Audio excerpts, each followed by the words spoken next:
Sveicināti Latvijas Nacionālā Rakstniecības un mūzikas muzeja raidieraksta Siltumtintnīca sapņotājiem 9. epizodē. Un šodien es esmu aicinājusi uz sarunu teātra zinātnieci Edīti Tišhezeri.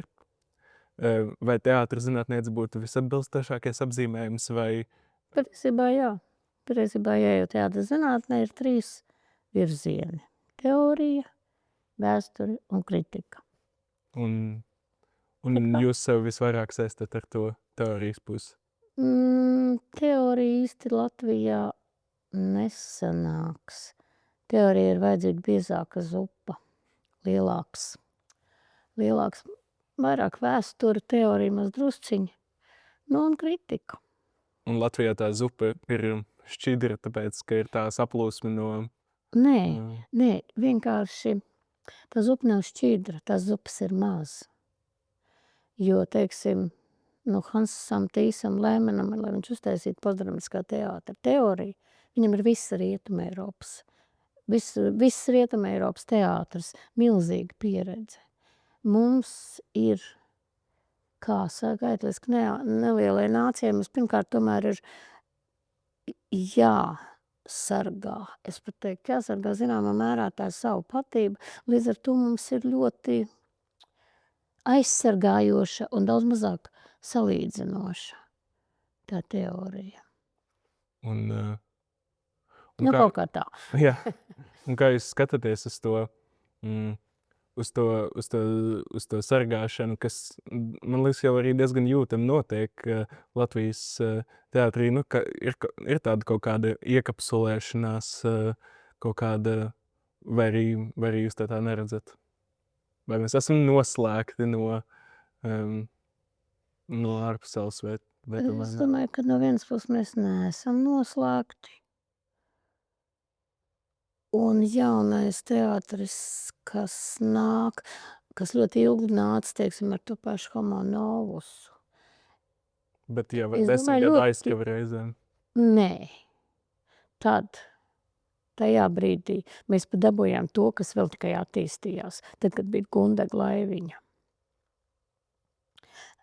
Mums nāca ļoti daudz, kas vēl pat tikai tur nebija noformulējis. Tāpēc bija dabūjams, jo bija jauns un lētāks. Iespējams, bet es domāju, ka tas ļoti lielā mērā ietekmēja.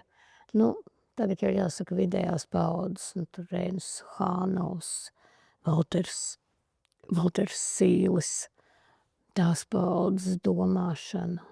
Un, protams, tās paudzes domāšana ietekmēja arī Alvis Hermanis, kurš tajā brīdī bija novitāte arī pasaulē un Eiropai, jo viņš tam brīdim ļoti pasaulē interesanto un raksturīgo dokumentāro teātri, Verbetim teātri, sauda kopā nevis ar neprofesionāļiem, bet ar augstu līmeņu profesionāļiem. Un tas Eiropai bija pilnīgs atklājums, ka latviešu stāsta nevis cilvēki no ielas, bet stāsta Znotiņš, Gunas Zariņa, Vils Daudziņš, Baiba Broka. Tas ir kaut kas pilnīgi citāds. Kāda ir tā jūsu sajūta, kas ir tas, kas ietekmēs, piemēram, manas paudzes domu? Nav nejausmas. Nevar paredzēt, ja? Jā, ir viena lieta, ko es nekad neesmu spējusi un nekad neesmu spējusi paredzēt. Mans kādreizējais studiju biedrs, draugs un kolēģis Normans Nāmans, viņš šajā ziņā kaut kā redzēja uz priekšu. Es redzu tikai atpakaļ. Es redzu tikai uz atpakaļ. Es patiesībā biju nolēmis sākt, nesākšu, bet turpināšu ar jautājumu, kas man pašam ir tāds diezgan aktuāls un par kuru es pārlasot jūsu pirms pāris gadiem tapušo sarunu Rīgas laikā atkal sāku domāt par ezotēriku un teātri, jo man kaut kā urda tas jautājums, vai ir iespējams teātris bez ezotērikas? Kas ir ezotērika? Kā jūs to saprotat? Tas ir labs jautājums, bet es domāju, piemēram, tas kaut kāds nezināmais, mistiskais, intuitīvais sakrālais, reliģiskais, vai ir iespējams teātris, kas nav nemazākajā mērā reliģisks? Es esmu ļoti laicīgs cilvēks. Man reliģija vienmēr ir diezgan lielu distanci radījusi. Es baidos tā atbildēt. Intuitīvais ļoti. Bet tomēr tam ir jābūt. Jo man tas jautājums nāk no tieši tās pašas pozīcijas, ka es arī jūtos kā diezgan laicīgs cilvēks, bet studējot teātri, es bieži saskaros ar to, ka tur ir kaut kāda tā zona, kas kaut kā it nemaz nav laicīga. Ka tur ir, bet varbūt tas ir tas intuitīvais, bet tomēr tam ir jābūt kaut kam atkārtojumam reizē. Nu,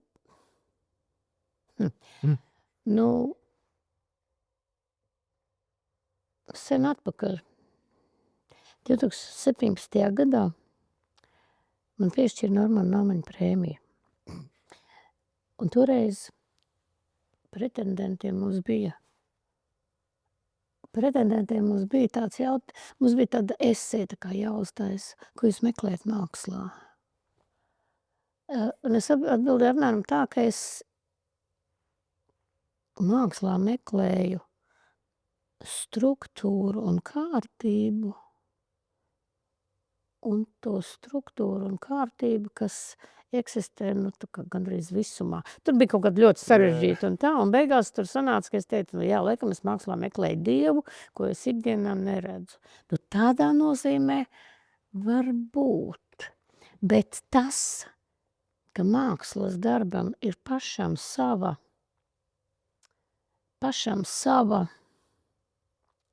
enerģētika, kuru, es domāju, bieži vien nevar no malas režisors par savu gribu vadīt, un aktieris nevar vadīt. Tam gan es ticu, tāpēc, ka es to esmu it kā piedzīvojusi teātrī strādādam.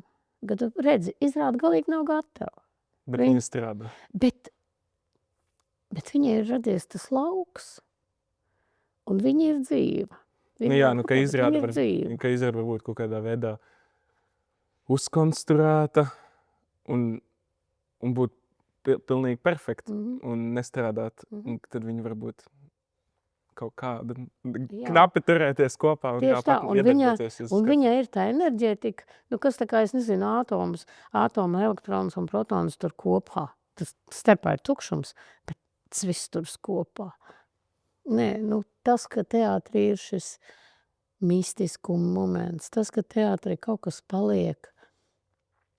Es nezinu, vai tu runā tādās reliģiskās kategorijās, bet, teiksim, mans suns nekad negribēja iet pāri skatuvei, jo man vienbrīd bija jāiet Valmieras teātrī pāri skatuvei, un tad augšā uz bijušo Kroderu bibliotēku. Tas bija mans kabinets.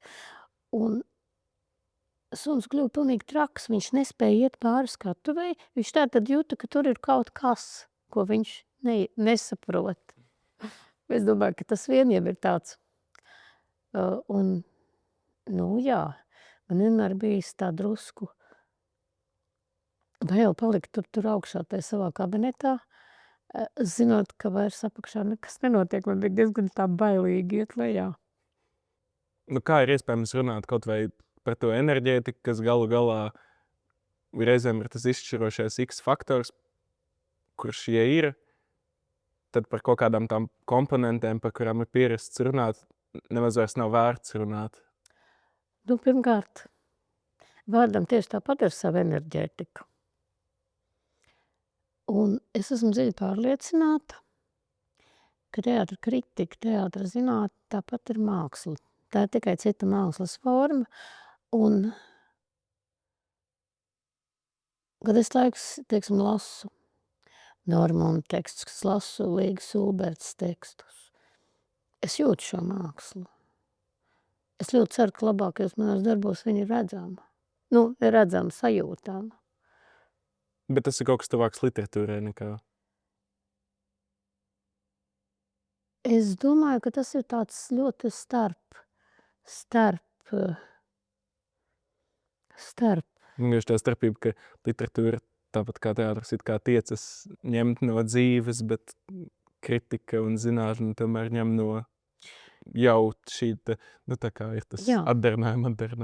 Tas gan sevišķi kaut kādā studiju laika vidū sākārtīgi pārdzīvoja to, ka mūsu māksla nav pirmēja, bet ir otrēja, bet pēc tam, nu, tu vienkārši pierodi, ka, nu, tu izturies pret mākslu kā pret dzīvi. Mhm. Un kā ir ar aktieriem, jo jūs tajā pašā intervijā runājāt par to, ka aktieru māksla ir caurmērā jutekliska un kā tad ir iespējams vispār runāt par aktieru mākslu un kā ir iespējams to vērtēt galu galā? Nu, nekā īstenībā. Bet tomēr kaut kā Nē. ir tas, ka piešķir balvas un... Nē, nu, pirmkārt, es domāju, ka pirmkārt ar gadiem, un es tomēr šajā profesijā strādāju sen. Izstrādājusi kaut kāda, nu jā, tomēr varbūt lielā mērā arī intuitīva. Ziniet, es vairāk kārt esmu pieredzējusi, nu tas tiešām ir tā, ka ja ir slikts aktieris sliktā izrādē, tad ir tāda sajūta, ka viņš staigā lielā atbalsojošās telpā. Bet reizēm Viņš tā staigāt staigā lielā un atbalsojošā klaigā. telpā varbūt arī efekts. Bet tajā brīdī, kad aktieris ir labs, ap viņu ir tāds tā kā, un tā nav nekāda viņš vienkārši ir tā kā tādā, nu tā kā tādā, Kūniņā. tā kā, jā, tā kā tādā kūniņā. Viņš neverberē. Viņam nav atbalstu. Viņš patiešām ir, nu tāds tas ir, un ap viņu ir jūtama tā virma. Nu, kāda cilvēkā, es neredzu nekādas auras, pasarg Dievs, bet vienkārši, nu, reiz vai ap cilvēku ir tāds siltums, vai viņu, vai viņš ir tāds, nu, koku, nu, neapvainosim koku. Viņš ir tāds papiemaršē veidojums, kas tikai kustās. Bet ir daudzi... Nu, Tas nav atbildāms jautājums, Nē, tāpēc, ka es neko nesaprastu no aktieru mākslas. Nē, bet jā, es par to arī domāju, nu, ka vismaz mums teātra režijas, nu, un arī aktieru mākslas studentiem, nu, tas it kā māca, ka tas galvenais ir darbs ar aktieru, nu, ka vismaz dramatiskajā teātrī, un ja dramatiskais teātris ir, nu, būtībā grozās ap aktieru, un ka un tad un nevelti jau arī teātra profesionāļiem nereti ir sarežģītas attiecības gan ar kritiku, gan ar zinātni. Viņi pārmet šīm nozerēm, ka tās, nu, būtiski neko nesaprot, kā jūs sakāt, bet... Jā, ir. Bet, nu jā, nu tad kā jūs redzat, varbūt to zinātnes un kritikas un teorijas sūtību šajā visā? Pirmkārt, viss paiet. Bet noteiktos brīžos, šobrīd varbūt kaut kā mazāk, bet noteiktos brīžos parādās interesi par vēsturi. Un liekas, ka tagad jau kas tad mums ir tik daudz ierakstu, bet paskatieties, nu, teiksim, savu laiku ārkārtīgi izcilo Ilgu tramvaju ar Antru Liedskalniņu. Tu šobrīd no sirdsapziņas skatīties. Ir mainījusies skatos patiesības, nu tā, sajūta. Ir mainījušies kaut kādi spēles principi. Vairs cilvēks starp aktieriem nav tas dzirdu, novērtēju, atbildu.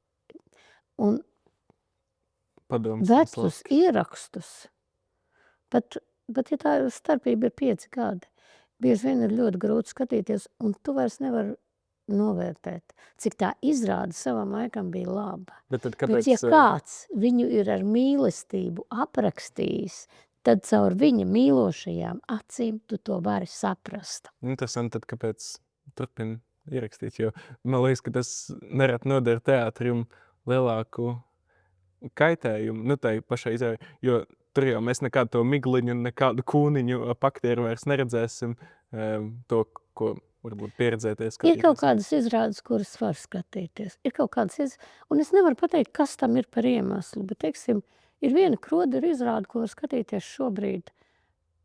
Tā ir Kaija, kas ir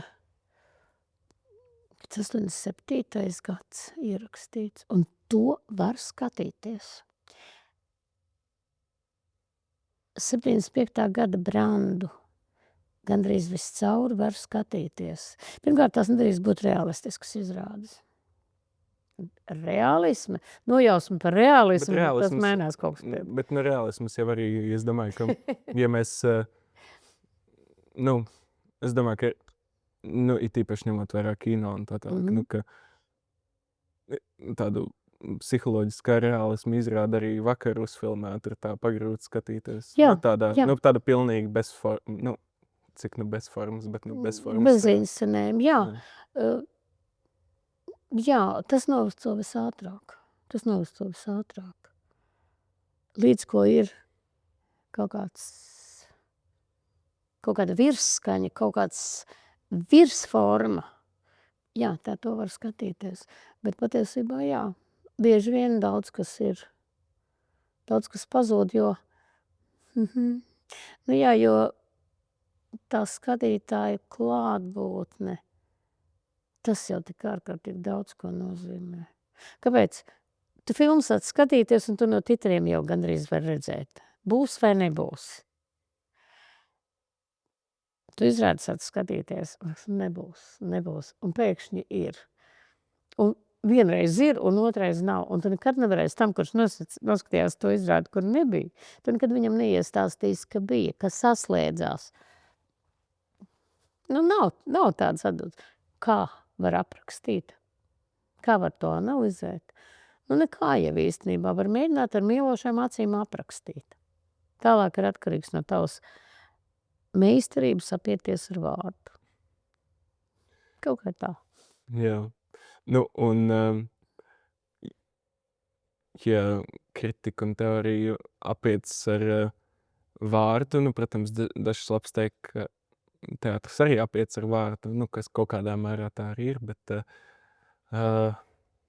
bet tomēr, kā jūs saskatāt teātra jēgu, ja tā jēga nav pateikt, jo, ja mēs gribētu pateikt, mēs jau vienkārši pateikt. Mākslā vispār nav jēgas. Es domāju, ka jebkuros laikos māksla ir noteiktiem cilvēkiem vajadzīga kā bēgšana no dzīves, ar kuru viņi citādi netiek galā. Un tomēr vairums mākslinieku grib iebīdīt skatītājus ar to dzīvi kaut kā satikties. Es domāju, ka tāda tomēr ir mazums. Es domāju, ka pirmais impulss ir tomēr nolikt kaut ko starp sevi un dzīvi, ko tu nevari citādi īsti saprast. Un es pieņemu, ka tad, kad ir nolikt šī te mākslas starpsiena, nu, sauksim to tā. Jā. Tad ar viņu var kaut ko darīt. Nu, teiksim, sakliķēt tādu mālu starpsienu, un tad tu vai nu mēģini viņu iztaisīt tā, lai, teiksim, paustu kaut kādus politiskus uzskatus, piemēram. Vai atrast kaut kādu simbolisku nozīmi tam, kas nav saprotams. Vai kaut ko. Bet es esmu pilnīgi pārliecināta, ka pirmais ir uzbūvēt zināmu starpsienu. Drošība starp sevi un pasauli. Man tā liekas. Un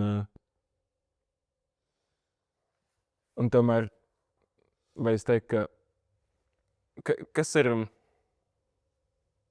tādā labā iestudējumā, labā izrādē, tas vai tā starpsiena nobrūk, vai viņā parādās, vai tur parādās jauna telpa, vai kas ir tas, kas... Es domāju, ka varbūt, ka pareizāk būtu teikt starptelpa. Starptelpa starp mani un dzīvi. Un labā izrādē es domāju, ka, nu, teiksim, es iedomājos kādu labu izrādi, kas man pēdējā laikā ir pārņēmis, kas man ir pārņēmusi. Es domāju, tad ir tā laimes sajūta, ka vēl kāds domā tāpat kā tu. Vēl kādam ir tieši tik slikti vai tik labi kā tev. Un viņš ir tieši tās pašas domas domājis. Kā tas nav, bet es domāju, ka tā laime ir, laba māksla ir atrast, ka tu neesi viens ar savām šaubām. Un, ja es domāju, ka nevar nodzīvot nešauboties par sevi, par pasauli, par jēgu. Un ja tu redzi, ka vēl kāds šaubās, un viņam tomēr sanāk kaut ko radīt, tad tas dod tādu cerību. Un kas jums pēdējā laikā ir bijusi tāda izrāde? Vai ir bijusi? Man patiesībā ļoti patika, jo es ļoti daudzas lietas ieraudzīju par to, ko es domāju, Liepājas teātra Freimanis. Ja pirmkārt, es biju kaut kam klāt. Es tajā laikā strādāju Dzīvē Liepājā. Un tā ir pavisam cita paudze. Un es domāju, ka Mārtiņš Kaleta režisors un Lindai Rudenei, viņiem ir izdevies kaut kā uztaustīt to, ka māksla, kurā izpausme, tāda īsta māksla, viņa vienmēr ir apusgriezīga. Un tu kādu ievaino, tu vienmēr ievaino arī sevi. Tu vienmēr dedzina arī sevi.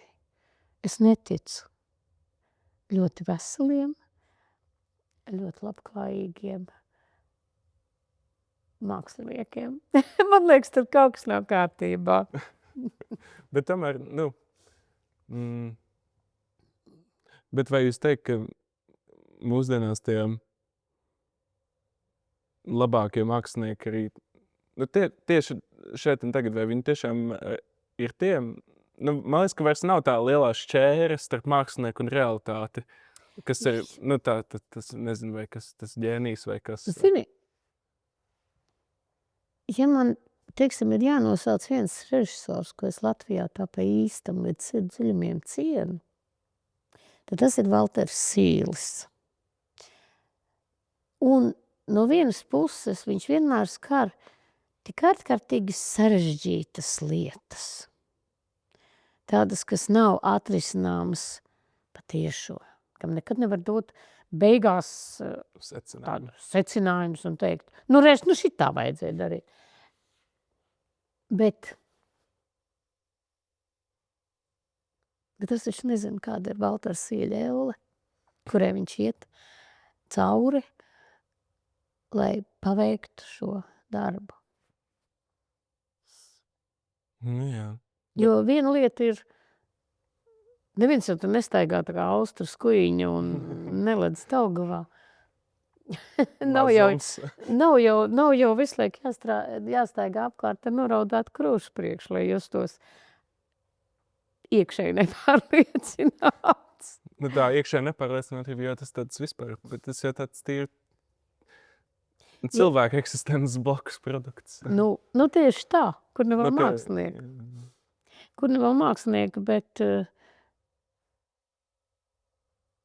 ja man jārunā par kādu cilvēku, kurš vismaz izskatās ārkārtīgi normāls, tas Valters Sīls. Bet es tiešām nezinu un nevaru pat nojaust, kādas domas viņam var nākt pamostoties naktī 3. Un ko jūs domājat par talantu?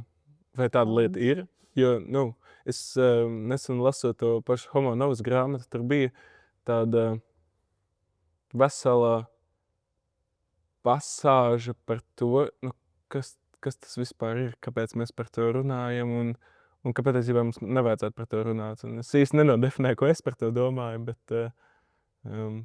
jā, ko es domāju par talantu? Varbūt tas, ko es runāju, visu laiku ir runāts par talantu. To nevar definēt, to nevar tā īsti redzēt. Tad tu skaties un, jā, tur ir. Un tu nevar pateikt, kas tas ir. Es nevaru pateikt, kāpēc es nevaru. Nē, es varu pateikt, kāpēc es nevaru novērst acis, lai ko darītu Gunas Zariņa. Tāpēc, ka es nevaru novērst acis, tāpēc, ka man gribas uz viņu skatīties. Tā ir tāda substance. Katrā gadījumā vienus var teikt pilnīgi droši. Jūsu vecumā man bija daudz vairāk atbilžu nekā tagad. Bet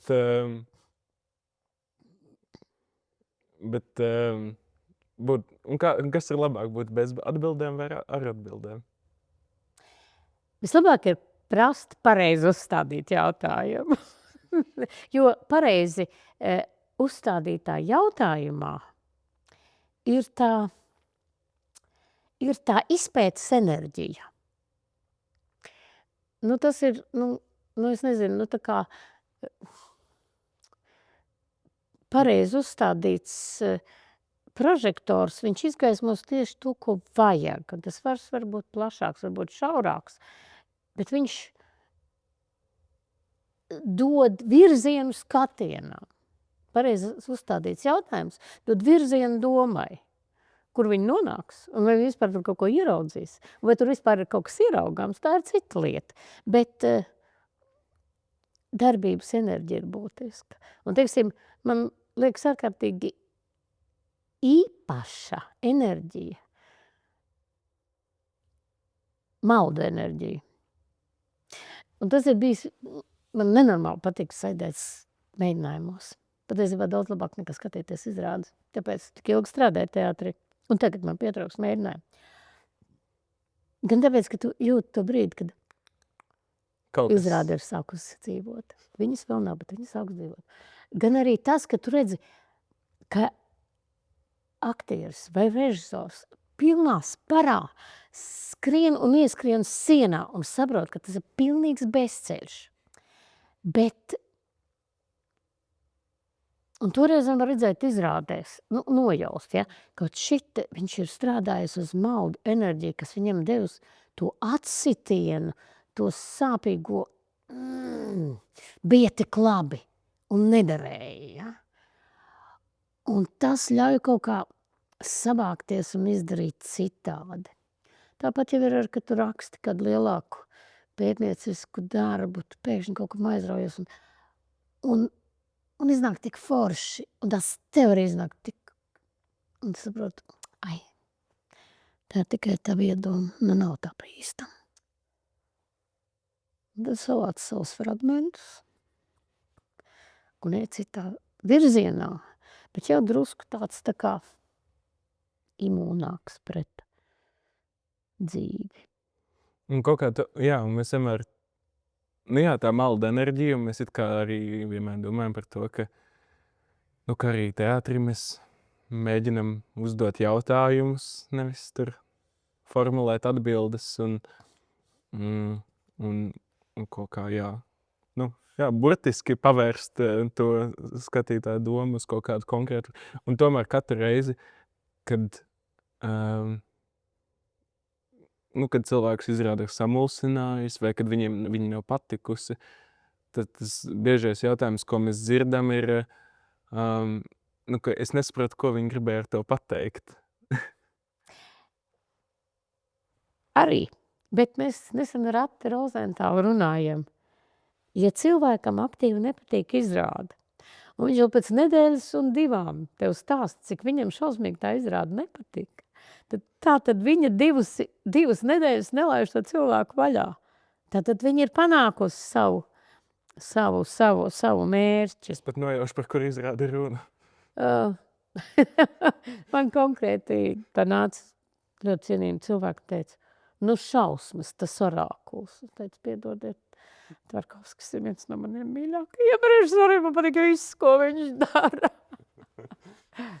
Nē, bet Jo man liekas, ka es saprotu viņa to vektoru, to galveno virzienu. Man liekas. Vai arī viņš sakrīt ar manējo?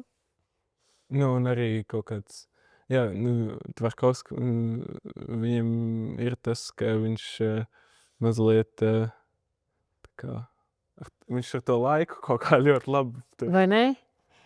operē. Un reizēm tā pat kaitnieciskā līmenī. Bet, Vai ne? jā. Un visu laiku saka, tev likās tā. Taču bija tā.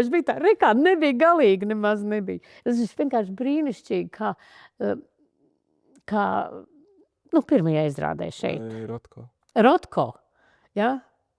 Es atceros, ka ir Skrastiņš, kurš iznāk priekšplānā.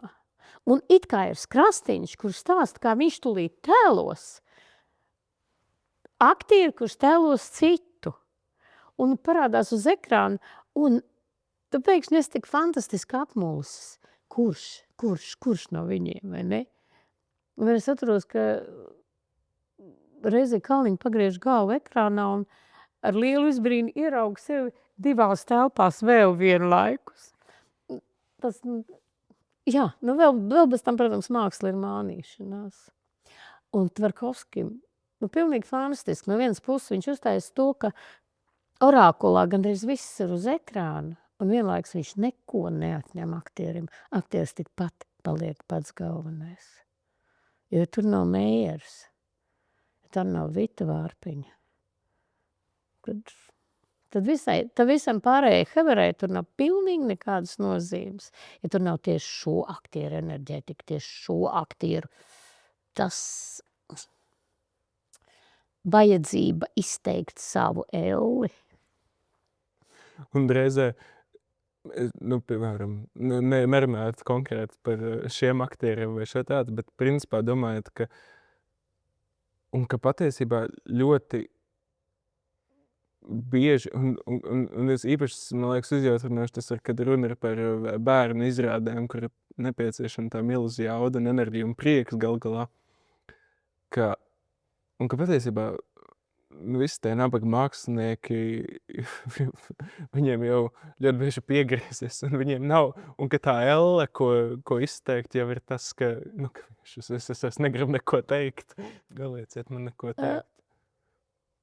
Tur ir sava ziņa elles, bet es domāju, ka gudri režisori nekad to konstrukciju nesacementē vai nesalodē. Tur vienmēr tās daļas brīvi kustās savā starpā. Un īsti labā bērnu izrādē, vienkārši īsti labā izrādē, viss vienmēr var mainīties. Es atceros, kā man Guna Zariņa teica, viņas bija ar Baibu Broku kaut kādā sakarībā. Mēs trietā satikāmies, viņas teica, nāc uz tumšajām alejām. Pateica fantastisku teikumu. Izrādes, ko aktieri mīl, ļoti mainās. Un es domāju, ka tur ir tā lieta, ka neko nedrīkst, laikam, pārāk nostiprināt.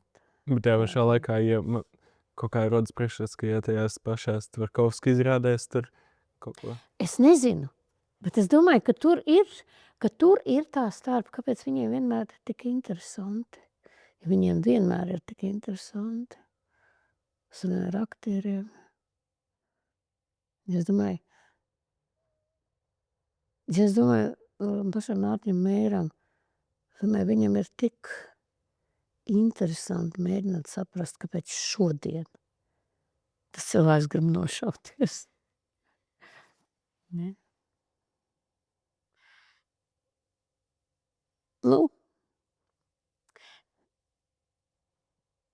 Es jaunākajā teātra vēstnesī, kas tikai tagad iznāks, es intervēšu Pīru. Un es par kaut ko viņam jautāju, viņš man atbildēja, ir viena atbilde, kas visu izsaka, un pēc tam sarunas tālāk vairs nav. Un tā ir atbilde, ko Pogu ejējs saka Pēram Gintam, kad Pērs Gins saka, nu, bet kā es varu zināt, ko Dievs ar mani gribēja? Un Pogu ejējs atbild, tur vajag nojautas. Tā, ar mākslu praktiski viss atsits pret to, tur vajag nojautas.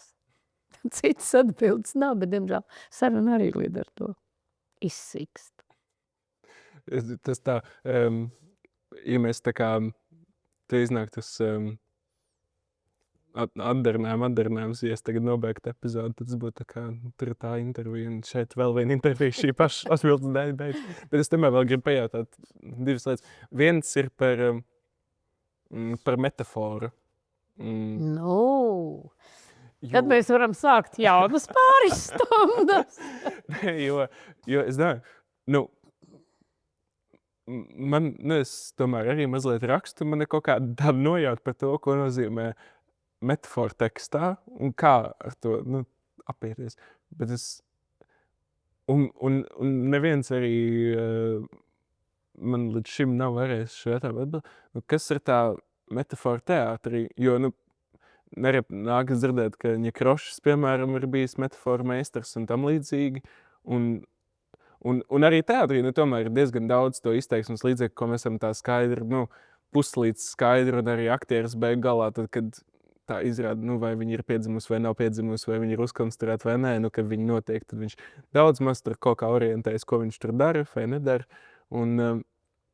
bet par to metaforu, tā nav ne gaisma, ne skaņa, ne scenogrāfija, ne horeogrāfija arī ne. Tas ir viss kopā, un viena no skaistākajām metaforām, ko esmu redzējis. Ņekrošs izrādē tēvocis Vaņa. Ģilina Andreja, kur viss vīrieši mīl. Man liekas, viņi paņem un izber tādas somiņas, smaržpudlītes neskaitāmas savas. Un katrs vīrietis iet un paņem citu smaržu. Un viņi ielpo. Tas bija tik absolūti jutekliski, tik absolūti. To, ka seksapīles, mīlestība, tas viss ir katram tik individuāli. Man liekas, tā bija viena no brīnišķīgākajām metaforām. Un viņa parādījās tikai darbībā. Jo, pirmkārt, tas bija darbība. Un, es nezinu, liekas, Ņekrošs strādāja tādās ļoti smalkās lietās, kur tu nevarēji saprast, ja tev pašam nav smaržu atmiņas. Ja nav tas, ka tu pēkšņi sasmaržo un atrodies citā situācijā, un te tas viss bija kaut kā salikts. Tas smaržpudlītes bija kaut kas fantastisks. Kaut kā tā. Metafora ir kaut kas tāds, ko tu nevari gluži pateikt vārdiem. Kas nekad... Un arī uzkonstruēt droši vien nevar. Un ko tu nevari īsti uzkonstruēt? Bet gan jau, ka tas Ņekrošs vai kaut kad gāja uz mēģinājumu, vai gāja no mēģinājumu, vai mēģinājumu laikā viņi bija tāds, izdarām. Jā, jo pēkšņi, es domāju, ka tev kā rakstošam, ir tie brīži, kad pēkšņi liekas, nav. Nē, elementāri. Nē, kaut gan tas nav gluži tā. Vai ne? Ir tā, ka nē. Varbūt tā. Jēziņ, tiešām tā. Un tad bez brīža ir, kungs, tas ir elementāri, to jau katrs varētu iedomāties. Bet tas viens triumfa mirklis, tas ir tā vērts. Vai mocītos un pēc tam teikt, to jau saprot katrs. Kurš tad to nevarētu iedomāties? Māksliniekam vienkārši sanāk tā, ka citi nevar iedomāties. Un vēl par to šeit un tagad. Ka pieņemts domāt, ka teātrim ir jārunā par šeit un tagad, un tomēr ar tiem repertuāriem ir kā ir, un ka ir jāplāno cik tas kaut kuram teātrim atpriekš. Pāris gadus ir, tur vēl, laikam, 5 gadus pat plānos priekš. Un kā tomēr Un vai jūs prāt, teātris vispār tiek galā runāt par to? Reizēm tiek, reizēm netiek. Tā, protams, nav atbilde, bet jo vairāk es dzīvoju, jo vairāk es pārliecinās, ka visu nevar ieplānot. Un ka tad, kad liekas, ka šitas gan ir galīgi šķērsām, laiks tā maigi pabīd, un tas izrādās tieši tas, ko vajag tajā brīdī. Jo mēs jau dzīvojam tajā laika upē, un viņi mūs visu laiku nepārtraukti kaut kā piebīd te pie viena krasta, pie otra krasta. Nav man atbilžu gust. Nav. Labi, un jūs gan teicāt, ka jūs pareģot nespējat, bet varbūt, ko jūs gaidāt no teātra? Vai tas ir globāli vai tuvākajā laikā? Patiesībā vienmēr. Vai nu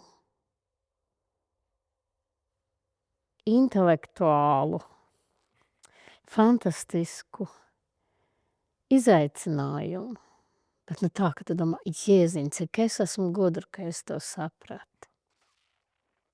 Es un radītājs.